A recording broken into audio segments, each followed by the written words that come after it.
চট্টগ্রাম মহানগরে আইনশৃঙ্খলা পরিস্থিতি নিয়ন্ত্রণে কঠোর পদক্ষেপ নিয়েছে পুলিশ।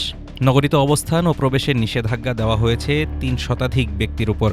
পুলিশের দাবি, তালিকাভুক্ত সবাই বিভিন্ন সময় অপরাধ, সহিংসতা কিংবা রাজনৈতিক অস্থিরতার সঙ্গে জড়িত ছিলেন।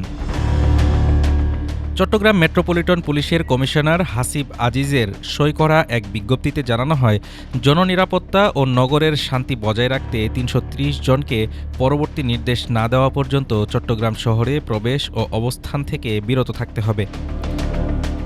নিষেধাজ্ঞার তালিকায় রয়েছে আলোচিত সন্ত্রাসী সাজ্জাদ আলী উর্ফে বড় সাজ্জাদ। একই সঙ্গে তালিকাভুক্ত হয়েছেন কার্যক্রম নিষিদ্ধ হওয়া আওয়ামী লীগের একাধিক প্রভাবশালী নেতা, যার মধ্যে সাবেক শিক্ষামন্ত্রী মহিবুল হাসান চৌধুরী এবং চট্টগ্রাম সিটি কর্পোরেশনের সাবেক মেয়র আজম ও নাসির উদ্দিনের নাম রয়েছে। এছাড়া রাউজানের সাবেক সংসদ সদস্য ABM ফজলে করিম চৌধুরী, কেন্দ্রীয় যুবলীগের সাবেক নেতা হেলাল আকবর চৌধুরী বাবর সহ আওয়ামী লীগ সমর্থিত বেশ কয়েকজন সাবেক কাউন্সিলরও তালিকায় রয়েছেন। নগরের ৪১টি ওয়ার্ডের একাধিক সাবেক জনপ্রতিনিধির নাম এতে অন্তর্ভুক্ত করা হয়েছে।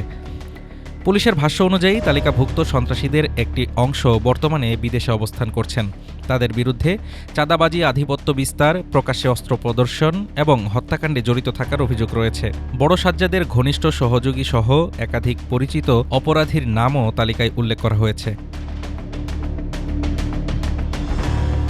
পুলিশ আরও জানায়, সাম্প্রতিক সময়ে নগরের বিভিন্ন এলাকায় কার্যক্রম নিষিদ্ধ হওয়া আওয়ামী লীগ ও তাদের অঙ্গ সংগঠন ছাত্রলীগের নেতাকর্মীরা ঝটিকা মিছিল ও গোপন তৎপরতার মাধ্যমে পরিস্থিতি অস্থিতিশীল করার চেষ্টা করেছে।